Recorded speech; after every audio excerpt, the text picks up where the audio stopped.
Urgente! Saiu o vídeo da audiência em que o ministro Alexandre de Moraes ameaça Mauro Cid com prisão preventiva, rescisão do acordo de delação e com investigações contra seu pai, sua esposa e sua filha. Tudo isso se Cid não dissesse o quê? O que Moraes queria escutar. Gente, isso aqui é urgente, é inédito e é gravíssimo. Acabou de acontecer.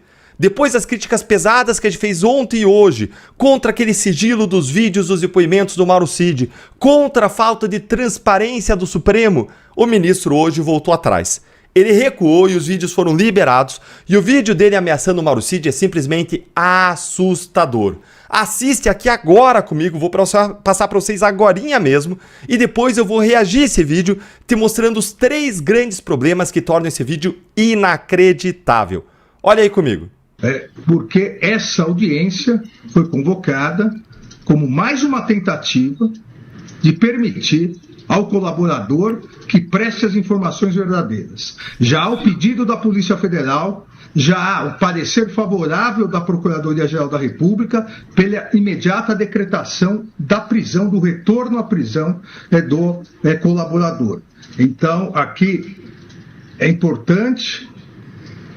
E exatamente por isso, a fim de possibilitar uma reflexão maior do colaborador com seus advogados, para que esclareça omissões, contradições na sua colaboração, sob pena não só da decretação de prisão, como também da cessação da consequente rescisão da colaboração, e eventual rescisão englobará inclusive a continuidade das investigações e responsabilização do pai do investigado, de sua esposa e de sua filha maior. Eu gostaria de saber se o colaborador está plenamente ciente das consequências da manutenção dessas omissões e contradições. E aí, o que vocês acham? Que o colaborador entendeu o recado, cheio de eufemismos aí, mas entendeu ou não entendeu o recado? Qual que é o primeiro grande problema desse vídeo aí? Em primeiro lugar, depois dessa ameaça de Moraes, o Mauro Cid mudou de versão no seu acordo de delação premiada. Olha aqui comigo a manchete da Folha de São Paulo. Cid mudou de versão sobre trama em audiência na qual Moraes ameaçou prendê-lo. Antes, o Cid disse que uma reunião na casa do Braga Neto com militares era uma ocasião social para tirar fotos com Braga Neto e Bolsonaro. Depois da ameaça, ele disse que era uma reunião para discutir a conspiração golpista e encontrar um jeito de fazer as Forças Armadas aderirem e intervirem. Antes, o Cid havia dito que um pedido de militares para ele de 100 mil reais era uma brincadeira, uma piada, para ajudar a levar pessoas para frente do QG do Exército. Depois da ameaça, ele vem e ele diz que na verdade os 100 mil eram para financiar o plano Punhal Verde e Amarelo e para neutralizar Moraes, Lula e Alckmin. Qual versão da delação é a verdadeira? A primeira, a espontânea, ou a segunda, debaixo de pressão e ameaça? Quais as provas de Moraes e da PGR para acreditar na segunda e não na primeira? Porque uma escolha tem que ser feita, e uma escolha foi feita. Mas a questão é, qual é o critério da escolha? Qual é a base da escolha?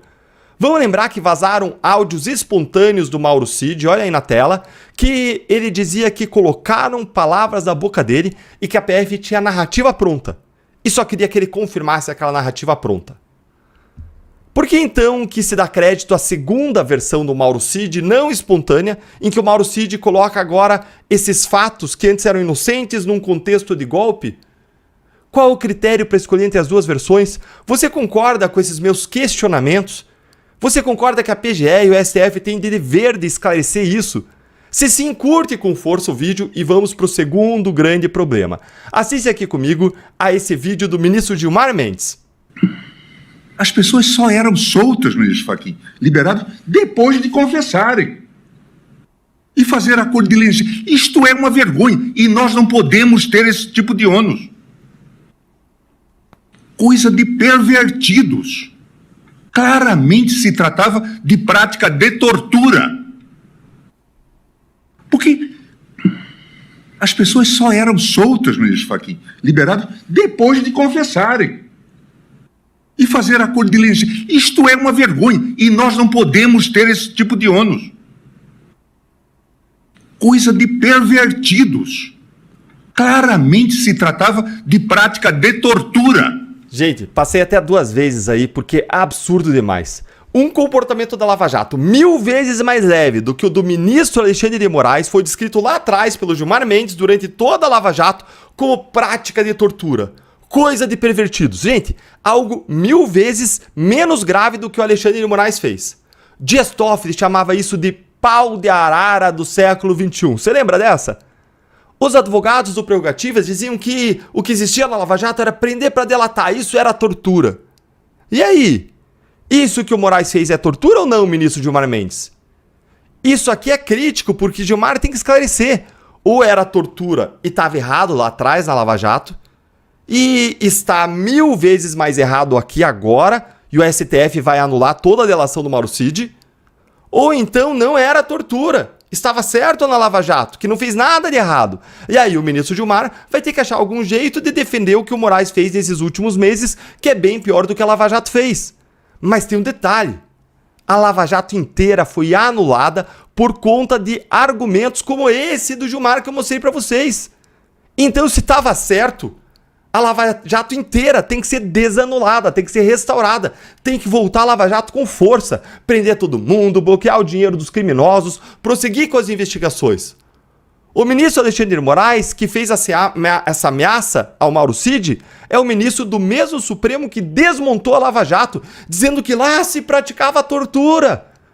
A gente tem que saber então quem estava certo e quem estava errado. Eles precisam dizer, porque eu e nós, a Lava Jato, nós nunca mudamos de opinião e nós sempre agimos corretamente, porque diferente do STF, menos de 20% das delações vieram de réus presos na Lava Jato. Já agora no STF é 100%. E mais, vários presos na Lava Jato ficaram presos mesmo depois de delatar. Já no STF não, é diferente. Delatou, soltou. Então, se o argumento deles valia para Lava Jato, vale 10 vezes mais para o caso do Mauro Cid e do Bolsonaro. Nós, a Lava Jato, sempre dissemos que fizemos tudo corretamente, segundo a lei, que nunca houve tortura. Mas agora, quem dizia que tinha tortura é que tem que se pronunciar se o que o Moraes faz também é tortura, já que o que ele faz é 10 vezes pior. Você concorda? Então curte o vídeo para voz a nossa indignação chegar mais longe.